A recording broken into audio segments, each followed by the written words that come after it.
Hi hello வணக்கம் மக்களே, இது தேர்தல் கச்சேரி. நான் ரெடி தான் வரவா அண்ணன், நான் இறங்கி வரவா. அதான் அண்ணன் இறங்கி வந்துட்டாரு. தம்பிங்க வெடிய போட்டு கொண்டாடவும் செஞ்சுட்டாங்க. சரி, இதை பத்தி நம்ம அரசியல் கட்சி தலைவர்கள்லாம் என்ன பேசிக்கிறாங்க, ஒரு எட்டு போய் பார்த்துட்டு வருவோமா?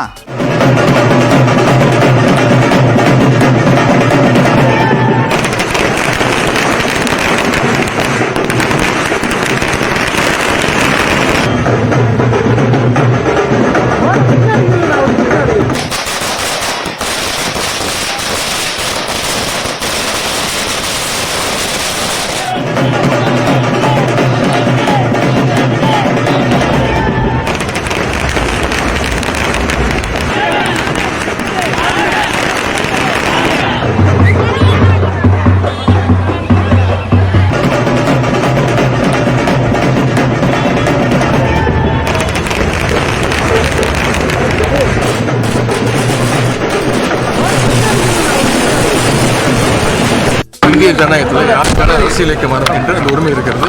நடிகர் விஜய் அவர்கள் கொஞ்சம் முடிவெடுத்திருக்கிறார். அவருக்கு நம்ம அனைவரும் சேர்ந்து பாராட்டுகள். அவருடைய மக்கள் பணி சிறக்கணும். கட்சி ஆரம்பிக்கிறதுன்றது ஒரு சாதாரண விஷயம் தான். ஆரம்பிக்கலாம் ஜனநாயக நாட்டில் அது அனுமதிக்கப்பட்ட ஒரு விஷயம், அனுமதிக்கப்படாத விஷயம் இல்லை. ஆனால் ஆரம்பிக்கின்ற அந்த இயக்கத்தை பொறுத்தவரை காலப்போக்கில் நிற்குதா, இல்லை அது ஆட்சி அமைக்கிற வகையில் பார்த்தீங்கன்னா அதோட செயல்பாடு இருக்கா, அது தீர்மானிக்கிறது பார்த்தீங்கன்னா அந்த தொழில்நுட்பம் பொதுமக்கள் தான். இதில் ஒரு 30 வருஷம் நாங்கள் ஆண்ட கட்சி, வருங்காலத்துலேயும் தமிழ்நாட்டை ஆள போகிற கட்சி. 2026 நாங்கள் தான் வருவோம். அதில் யார் கட்சி ஆரம்பித்தாலும் எங்களுக்கு மாறுபட்ட கருத்து கிடையாது. தம்பி அவர் என்ன தத்துவத்தை எடுத்து வச்சு தம்பி நிற்கிறாருன்னு எப்போவுமே ஒன்று தம்பிக்கும் சேர்த்து சொல்கிறேன், உங்களுக்கும் சொல்கிறேன். தொடங்குதல் எளிது, தொடர்வது ரொம்ப கடினம். அப்போ தொடங்குறது போது இருக்கிற ஆர்வமும் அந்த ஈடுபாடும் கடைசி வரை தொடர்ந்து இருந்ததுன்னா யாரும் வெல்லலாம். ஜனநாயகத்தில் மக்கள் தொண்டாற்றுவதற்கு எந்த கட்டுப்பாடும் இல்லை. யாரும் எந்த நேரத்திலும் அரசியலுக்கு வரலாம், பொதுமக்களுக்கு தொண்டாற்றலாம். அதுதான் ஜனநாயகம். அந்த வகையில் நடிகர் விஜய் அவர்கள் இன்றைக்கு கட்சியின் பெயரை அறிவித்திருப்பது வரவேற்புக்குரியது, வரவேற்கிறோம். விஜய் அரசியல் கட்சி துவங்கும்போது அறிவிக்கப்பட்டது நாங்கள் உண்மையிலேயே வரவேற்கிறோம்.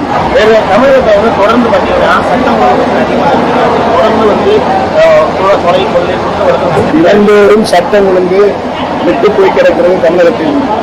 கேட்பாரற்ற தமிழகமாக அது இருக்கிறது. நான் 2026 தேர்தல் சொல்லி கிட்டத்தட்ட 3-4 மாதம் முன்னாடி சொல்லிட்டேன். 6 மாதம் இருக்குமா, 6 மந்த்ஸ் முன்னாடியே நான் 2026 இலக்காக வைத்து கூட பயணிக்க வேண்டும் சொல்லிவிட்டேன். இன்றைக்கி விஜய் அவர்கள் கட்சியை துவங்கி இருக்கிறார்கள் செய்தியை கேள்விப்பட்டேன். இங்கே உட்காரும் போது தான் சொன்னாங்க. அவருக்கு என்னுடைய வாழ்த்துக்கள் மட்டும் நான் சொல்ல முடியும். தற்சமயம் இறைவனின் சக்தி பெற்றவர்கள் நாங்கள், எங்கள் தலைவர்கள் தெய்வீக ஆற்றல் பெற்றவர்கள், எங்கள் இயக்கத்தை அழிக்க நினைப்பவர்கள் அழிந்துதான் போவார்கள்னு அண்ணன் சொல்லியிருக்கார். இந்த கூட்டத்தை பார்க்கின்ற பொழுது எதிரிகள் நமக்கு எதிரே இல்லை என்பதை நிரூபித்துள்ளது. அனைத்து இந்திய அண்ணா திராவிட முன்னேற்ற கழகத்தை எந்த கொம்பனாலும் ஒன்று செய்ய முடியாது. இது பொன்மனச்சம்பல் புரட்சி தலைவர் எம்ஜிஆர் தோற்றுவித்த இயக்கம், அம்மா கட்டிக்காத்த இயக்கம். ஆகவே இருவரும் தலைவர்கள் இறைவனுடைய சக்தி பெற்றவர்கள். இறைவனை நாம் பெற்றிருக்கின்றோம். நம்முடைய தலைவர்கள் தெய்வ சக்தி பெற்ற தலைவர்கள். நமக்கு யார் கெடுதல் அளித்தாலும் அவர்கள்தான் கெட்டு போவார்கள்.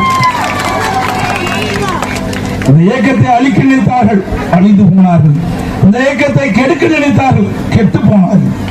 இதுதான் இன்றைய நிலை. இவரு யார் அப்படி சொன்னார்னு நமக்கு தெரியாது. ஆனா அவர் என்ன சொல்றாருன்னா, எடப்பாடி பழனிசாமி இல்லாத அதிமுகவை யாராலையும் ஒழிக்கவே முடியாதுன்னு சொல்லியிருக்காரு. 2 பேர் மட்டுமல்ல, எடப்பாடி இல்லாத அதிமுக, டிடிவி தினகரன், அம்மா மக்கள் முன்னேற்றம், சின்னம்மா எல்லாருமே இணைந்து பிரிந்திருக்கின்ற அதிமுக சக்திகள் அனைவரும் இணைந்து நின்றால், தேர்தல் காலத்தில் நின்றால் வெல்லுவதற்கு தமிழகத்தில் எந்த அரசியல் கட்சியும் இல்லை. அதுதானே சொல்லிட்டு இருக்கோம். உலகத்திலேயே முடியாதுங்கிறது சொல்ற ஒரே நபர் எடப்பாடி பழனிசாமி. அவருடைய எண்ணம் எதுவாக இருக்கிறது என்று நீங்க தெரிஞ்சுக்கணும். நாடாளுமன்ற தேர்தல் களம் சூடு பிடிச்சிருக்கிறத நீங்க தினமும் பார்த்துக்கிட்டு இருப்பீங்க. அந்தந்த கட்சியில் அந்தந்த கூட்டணி பத்தி பேசிட்டு இருக்கிறாங்க. அப்படித்தான் அண்ணன் ஜெயக்குமார் பேட்டியை கொடுக்குறப்ப என்ன சொன்னாரு அப்படின்னா, இந்தியா கூட்டணி மாதிரி திமுக கூட்டணியும் நெல்லிக்காய் மூட்டை போல செதறிடும் அப்படின்னு சொல்லியிருக்காரு. தேர்தல் நாள் நெருங்க எந்தெந்த கட்சியோட கூட்டணி எவ்வளோ இடங்கள் எல்லாம் நாங்கள் ஒதுக்குறதெல்லாம் உங்களுக்கு கண்டிப்பாக உங்களுக்கு தெரிய வரும். உங்களுக்கு வடக்கில் என்னாச்சு, இந்தியா கூட்டணி நெல்லிக்காய் மூட்டை மாதிரி இப்போ செதறிட்டு இருக்கு. இப்போ அதே மாதிரி நிலைமை தமிழ்நாட்டில் வரும், அதுக்கு நாள் இருக்குது. அதனால் எல்லாமே பார்த்திங்கன்னா இப்போ திமுகவோட இருக்கிறவங்க எல்லாம் பார்த்திங்கன்னா ஒரே கொள்கையில் ஊர்னவங்க கிடையாது, எல்லாம் வெவ்வேறு கொள்கையில். காங்கிரஸை எப்போதுமே கம்யூனிஸ்ட் ஏற்றுக்காது. அதே போல் 2 கம்யூனிஸ்ட்டுக்கும் மாறுபட்ட கருத்து இருக்குது, சிபிஐ சிபிஎம். அதே போல் சிபிஎம்க்கு காங்கிரஸ் ஒத்து வராது. அதே போல் பல முரண்பாடுகள் அந்த கூட்டணியில் இருக்கிற நிலையில் கண்டிப்பாக தேர்தலுக்கு இன்னும் நாள் இருக்குது. எனவே அந்த வகையில் அது சம்மந்தமான எல்லாமே பார்த்திங்கன்னா ஒரு கூட்டணி அமைக்கிறதுக்கு உண்டான எல்லா முயற்சிகளும் கட்சியின் சார்பில் கட்சியின் அடிப்படையில் எடுக்கிற அடிப்படையில் கண்டிப்பாக உங்களுக்கு அந்த உரிய நேரத்தில் தெரிய வரும். இவர் இப்படி சொல்ல அண்ணன் சேகர்பாபு என்ன சொல்றாரு அப்படின்னா, திமுக கூட்டணி நெல்லிக்காய் மூட்டுல ஒரு எஃகு கோட்டை அப்படின்னு பதில் சொல்லியிருக்கிறார். அது மட்டுமா, வானதி ஸ்ரீனிவாசனுக்கு தைரியம் இருந்தா சட்டமன்ற உறுப்பினர் பதவியை ராஜினாமா செஞ்சுட்டு சென்னையில் இருக்கக்கூடிய நாடாளுமன்ற தொகுதிகளில் ஒரு தொகுதியில் நின்று பார்க்கட்டுமே அப்படின்னு சவால் விட்டுருக்கிறாரு. அதுக்கு பக்கத்தில் இருக்கிற சிரிக்கிறாரு பாருங்க, வெக்கப்பட்டு. ஆக பார்த்துட்டு வாங்க. இத்தனை பேரை தங்கள் தோள் மீது ஏற்றி வந்தாலும் திடம் தோள்கள் கொண்ட எங்களுடைய முதல்வர் வணக்கத்துக்குரிய தளபதி அவர்கள் இருக்கின்ற வரையில் தமிழகம் திராவிட மண்தான் என்பதை நிரூபிக்கின்ற வகையில் திராவிட மாடல் ஆட்சியில் 30 மாத காலங்களில் பலனடைந்த மக்கள் 40க்கு 40 பாண்டிச்சேரியும் உட்பட மாண்புமிகு தமிழக முதல்வர் அவருடைய உழைப்பிற்கு, அவருடைய மக்கள் நல திட்டங்களுக்கு பரிசாக அளிக்க தயாராக இருக்கின்றார்கள். வானதி போன்றவர்கள் வேண்டுமென்றால் சட்டமன்ற உறுப்பினர் பதவியை துறந்துவிட்டு சென்னையிலே இருக்கின்ற 3 நாடாளுமன்ற தொகுதிகளில் எதையாவது போட்டியிட்டு வெற்றி பெற்று காட்டட்டும். அவர் கூறுவதையெல்லாம் அதன் பிறகு நாம் ஏற்றுக்கொள்கிறோம். இது மேல கடுமையாக நீ பிரஸ் நியூஸ் வந்துச்சு ஒரு தலைப்பு. அதிமுகவோட முன்னாள் அமைச்சர் என்ன சொல்றாருன்னா, தூக்கத்தில் எழுந்து கேட்டா கூட பாஜகவோட கூட்டணி இல்ல அப்படின்னும், அதே போல திமுக கூட்டணி விரைவில் நெல்லிக்காய் மூட்டை போல சிதறும்னு சொல்லியிருக்காரு. அவருடைய கனவு பகல் கனவாகத்தான் இருக்கும். திமுக கூட்டணி நெல்லிக்காய் மூட்டை போல அல்ல, எஃகு கோட்டையை போல உறுதியாக இருக்கிறது என்பதை அவருக்கு தெரிவித்துக் கொள்கிறேன். அண்ணனுக்கு பதில் சொல்ற மாதிரி அக்கா ஒரு போடு போட்டிருக்காங்க. என்ன அப்படின்னா, இத்தனை வருஷமா கட்சி தொடங்கி நடத்திட்டு வரதே தேர்தலை சந்திக்கிறதுக்கு தாங்க. பாஜகவுக்கு தேர்தலை பார்த்து எதுக்குங்க பயம் அப்படின்னு கேட்டிருக்காங்க. நாங்க இத்தனை வருஷம் கட்சி நடத்திட்டு இருக்கோம், ஒரு தேர்தல் கூட நாங்க புறக்கணிக்கிறேன்னு சொல்லல.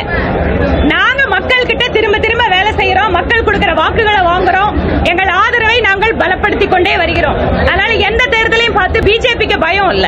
நாங்க அரசியல் கட்சியா இருக்கிறதே தேர்தலில் நின்று மக்களோட ஆதரவு வாங்குறதுக்கு தானே. ரஜினியிடம் ஆதரவு வரும் பாராளுமன்ற தேர்தலில் பாஜக திரு ரஜினிகாந்த் அவர்கள், திரு கமலஹாசன் அவர்கள், இன்னும் நீங்க எத்தனை நடிகர் வேணாலும் வச்சுக்கோங்க, எல்லாத்துக்கும் நான் சொல்றது, எந்த